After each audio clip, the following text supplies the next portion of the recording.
যতক্ষণ খাওয়াইতে পারবেন ততক্ষণ আপনি ভালো, যতক্ষণ আপনি দিতে পারবেন আপনার মতো ভালো আর কেউ নেই, যতক্ষণ আপনি কল দিতে পারবেন আপনার মতো ভালো আর কেউ নেই, যতক্ষণ আপনি তেল মারতে পারবেন আপনার মতো ভালো কেউ নেই, যতক্ষণ আপনি পাম মারতে পারবেন আপনার মতো ভালো কেউ নেই, যতক্ষণ আপনি রাতের ঘুম হারাম করে সকালবেলা উঠে রান্না করতে পারবেন আপনার মতো ভালো কেউ নেই, যতক্ষণ আপনি বলার আগে চা রেডি করে আনতে পারবেন আপনার মতো ভালো কেউ নেই, যতক্ষণ আপনি নিজের শরীরের ঘাম জড়ায় জড়ায় চুলার সামনে রান্না করতে পারবেন আপনার মতো ভালো আর কেউ নেই, যতক্ষণ আপনি নিজের ঘুম হারাম করে অফিস চাকরি ব্যবসা করবেন আপনার মতো ভালো আর কেউ নেই, যতক্ষণ বাসা ভাড়া দিতে পারবেন বাজার খরচ দিতে পারবেন আপনার মতো ভালো আর কেউ নেই। 2টা মাস দেওয়া বন্ধ করেন, এই দুনিয়ার আপন মানুষগুলাই বলবে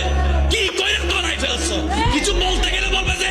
আকাইম্মার কথা বলার দরকার নাই, আকাইম্মার কথা বলার দরকার নাই, আকাইম্মার কথা বলার দরকার নাই। অনেক সময় তো মা বাপ পর্যন্ত এমন কথা বলতে মুখে আটকায় না, নিজের ছেলে মেয়েকে পর্যন্ত ছোট করে কথা বলে, শুধু টাকা না কামানোর কারণে, পরিশ্রম করতে না পারার কারণে।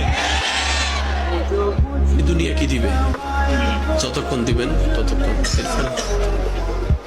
যখন আপনি অপারক হয়ে গেলেন, পৃথিবীর সবার কাছে আপনি অকর্মক হয়ে গেলেন, পৃথিবীর সবার কাছে আপনি ভ্যালুলেস হয়ে গেলেন,